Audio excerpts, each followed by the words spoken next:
नमस्कार, खबर प्रधान देख रहे हैं आप और मैं हूं आपके साथ संगीता श्रीवास्तव। देखिए, अभी हाल ही में हुए जंतर मंतर पर छात्रों के धरना प्रदर्शन ने पूरे देश में जेनजी को केंद्र में ला दिया। हर जगह सिर्फ जेनजी की बात हो रही है। जेनजी के बातचीत करने का तरीका क्या है, उस पर बात हो रही है। उनके डिस्कशन के टॉपिक्स क्या होते हैं, इन पर बातचीत हो रही है। उनके द्वारा यूज़ किए गए स्लैंग पर बात की जा रही है, उनके हाव भाव पर बात की जा रही है। यहाँ तक कि उनके पहनावे से लेकर उनकी विचारधारा तक की चर्चा हो रही है। किसी को ठीक लग रहा है तो किसी के बर्दाश्त के बाहर है ये सब चीज़ें।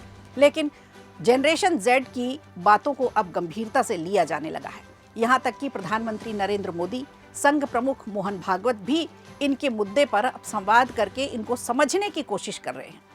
जंतर मंतर के आंदोलन से भारतीय राजनीति में भी अब जेनजी की भागीदारी नजर आने लगी है।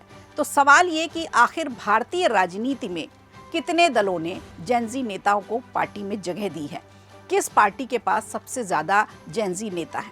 तो चलिए आपको बताते हैं कि किस पार्टी में सबसे ज़्यादा जेनजी लीडर हैं। सांसदों की बात करें तो देश में कुल 6 जेनजी सांसद हैं इस समय।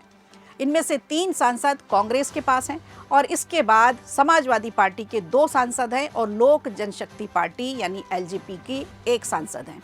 तो ये 6 सांसद जेनजी को बिलोंग करते हैं। इस तरह संसद में युवा प्रतिनिधि के मामले में कांग्रेस पार्टी फिलहाल टॉप पर है। वहीं राज्यों की अगर तस्वीर देखें तो थोड़ी अलग है। देश में कुल 20 जेनजी ऐसे हैं जो विधायक हैं और इसमें भारतीय जनता पार्टी सबसे आगे है, क्योंकि भारतीय जनता पार्टी के पास 5 जेनजी विधायक हैं। इसके बाद कांग्रेस के 4 विधायक हैं और टीवी के यानी सीएम विजय की जो पार्टी है उसके पास 3 विधायक ऐसे हैं जो जेनजी जनरेशन से आते हैं। इसके अलावा AIADMK, DMK, JDU, NCP, SP, Jana Sena party और मेघालय की 2 रीजनल पार्टियों के पास भी एक जेनजी विधायक है। एक निर्दलीय विधायक भी जेनजी कैटेगरीज में शामिल है। तो कुल मिलाकर आंकड़ों को अगर देखते हैं तो संसद में जेनजी नेताओं के मामलों में फिलहाल कांग्रेस आगे है, लेकिन राज्य स्तर पर बात करें, स्टेट वाइज बात करें तो बीजेपी इसमें आगे है।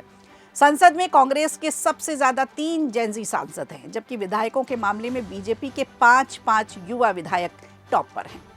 और टीवी के रीजनल पार्टी है, ये भी इस लिस्ट में शामिल है जिसने जेनजी को आगे बढ़ाया है। जेनजी के ये आंकड़े इस तरफ इशारा करते हैं कि भारतीय राजनीति में युवाओं की मौजूदगी अब धीरे धीरे बढ़ने लगी है। हालांकि जेनजी नेताओं की संख्या अभी बहुत कम है, उतनी बड़ी नहीं है, लेकिन आने वाले सालों में अंदाज़ा लगाया जा रहा है कि जेनजी नेताओं की भूमिका और उनका प्रभाव दोनों बढ़ने की संभावना है। लेकिन सवाल ये है कि क्या देश की राजनीति को ये गंभीरता से समझते हैं, सियासत की तासीर कैसी है भारत की, इसको समझते हैं, या सिर्फ ये आंदोलनों तक ही सीमित रहते हैं। अब देखना होगा कि कौन सा दल इसमें पहले बाजी मारता है, कौन इनको राजनीति में आगे आने का मौका देता है। और अगर इन्हें राजनीति में आगे आने का मौका मिलता है तो देश की राजनीति को ये किस तरफ ले जाएंगे, इसको कितनी गंभीरता से लेते हैं और क्या नए मुद्दे इनके निकल कर आते हैं। वीडियो अच्छा लगा हो तो लाइक कीजिए, शेयर कीजिए और कमेंट बॉक्स में हमें ज़रूर बताइए।